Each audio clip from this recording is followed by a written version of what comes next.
Okay, guys, so one of the major skills that you want to try and improve, particularly in the realm of commentary writing, but really in any English essay that is literary in nature, you want to deal with the idea of embedded quotations and learn to do that.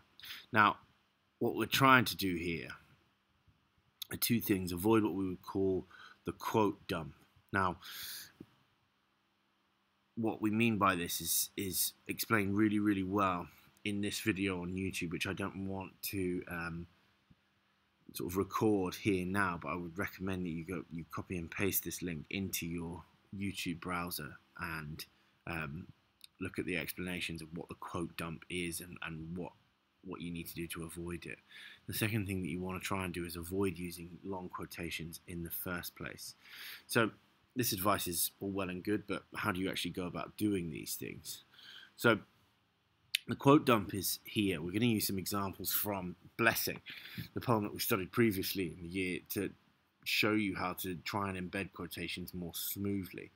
So if you look at this sentence here, the speaker forcefully directs the reader to imagine the sound of scarce water droplets. This is an argumentative essay writing sentence about the poem Blessing by Imtiaz Darker. The full stop and then the quotation. Imagine the drip of it, the small splash, echo in a tin mug, the voice of a kindly God. Now, importantly, this full stop or period creates the quote dump itself. But you can't just fix this problem with just shoving a comma in there and hoping that this then becomes a sort of embedded quotation, because it doesn't. What you'll see then is the first place that this goes wrong is through the choice of quotation, and that's the place where you want to begin. So a temporary fix for a longer quotation of this nature is to use a colon in this particular type of situation, where you have implied that there is information about the poem that will follow the colon. And so here, the speaker forcefully directs the reader to imagine the sound of scarce water droplets. Imagine the drip of it, the small splash, echo in a tin mug, the voice of a kindly God. It's marginally better because it grammatically implies a connection between the writing before and after the colon. So it suggests that there's a relationship, which is better than the quote dump with the full stop, because there's no relationship suggested between the two sentences. But there's a much better way to deal with this. The first thing to do, the second fix for this, is to break down big quotes into what I would call loaded words, and the parts of the quotations that have literary, we'll call them techniques, even though I dislike the word. So if we look at this quotation here, imagine the drip of it, the small splash. The word imagine on its own is an imperative, directing the reader to empathize. So there's something that you could comment there just on that single word on its own. Then we've got drip and splash, which are onomatopoeic words that recreate the sounds of the scarce water. So you could deal with those two individual words on their own as instances of onomatopoeia. Then there's also assonance in the words drip and it that contributes to the dripping sound. So again, those two words, drip and it, would be requoted and explained separately. Then finally, within these lines, the small splash is sibilant alliteration that gives a whispering sound that makes the water scale, the size and volume of that water, how much of it there is, seem small. So what you can see there, there are four things to say within this one line of the poem. What you then want to do is focus much more closely on those small details and try to use those small details within your analysis of the quotation that would be made up in this case of these 4 points. But that's not it. As you can see in the next line, echo in a tin mug, the voice of a kindly God, there's another 3 potential analytical points that you could make. So the onomatopoeic word echo is isolated on the line and gives the impression of scarcity. The fact of its meaning and its situation on the line on its own gives us that suggestion of scarcity, of isolation that mirrors the idea of a tiny droplet of water echoing in a tin mug. It's scarce and rare. Then obviously the imagery of a tin mug reveals the diminished scale of the water. You know, it's a tiny little, what we would call a sort of vessel, a small object used for storing water, and that imagery reveals this diminished scale. Then we have the voice of a kindly God.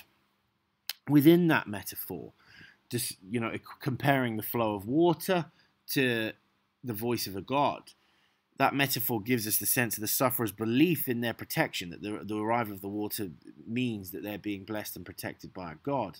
But of course, really, for that metaphor to be analysed, you only need the word voice, or the words voice and kindly God.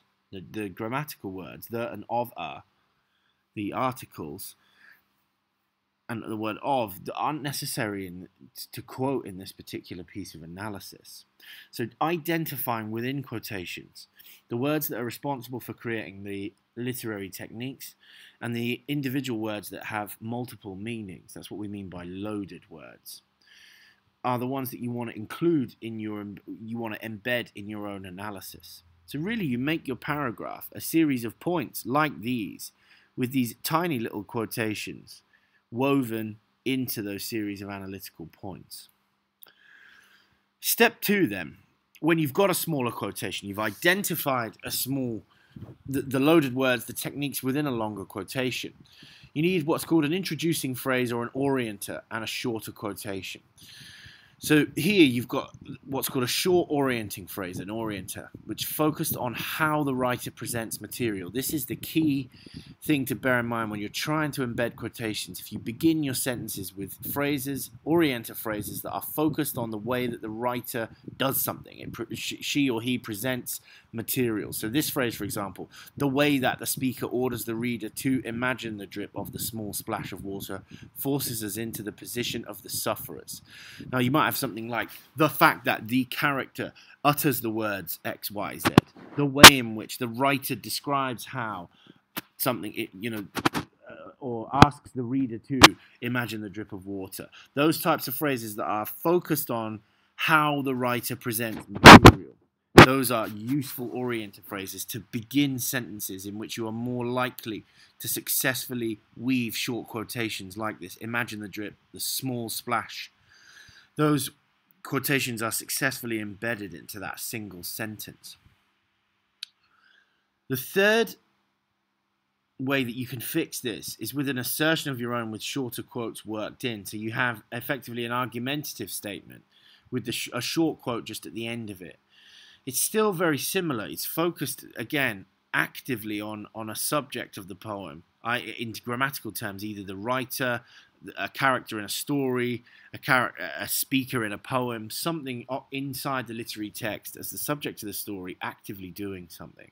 So here, the speaker forcefully directs the reader to imagine the sound of scarce water droplets by requesting that we imagine the drip of it. That's the final fix for embedding quotations.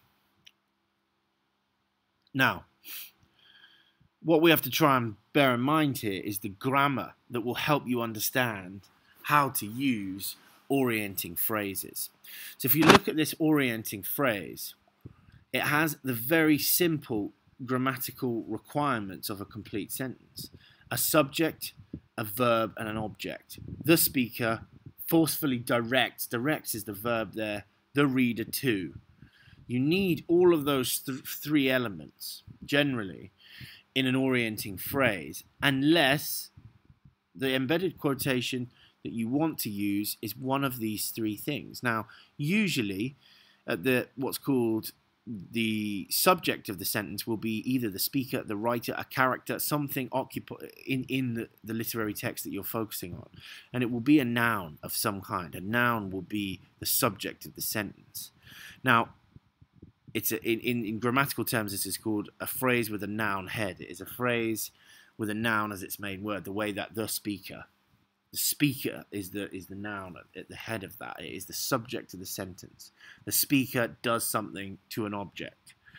The verb phrase then emphasizes an effect of the writing. It forcefully directs the reader to, and then the reader is the object of this particular sentence. So it's either the reader or the words in the quotes themselves if they are nouns. So one of the key things that you're looking for when you've worked out what are the loaded words in the quote, which words are responsible for creating the techniques, are they nouns that might be a subject of a sentence? Are they nouns that might be verbs in a sentence? Or are they object nouns? Generally, you're going to find they're either going to be one of these two. They're going to be noun phrases with nouns at their head, or verb phrases with verbs at their head. So they're going to occupy one of these two positions, the green or the purple. in the sentence that you're trying to embed them into. Now, have a look at this example to see what I mean. Drip and small splash are nouns. Well, noun phrases. That doesn't necessarily mean you can only have one. But here, the poet is the subject. The poet, usually poet or speaker, is the noun subject of this sentence.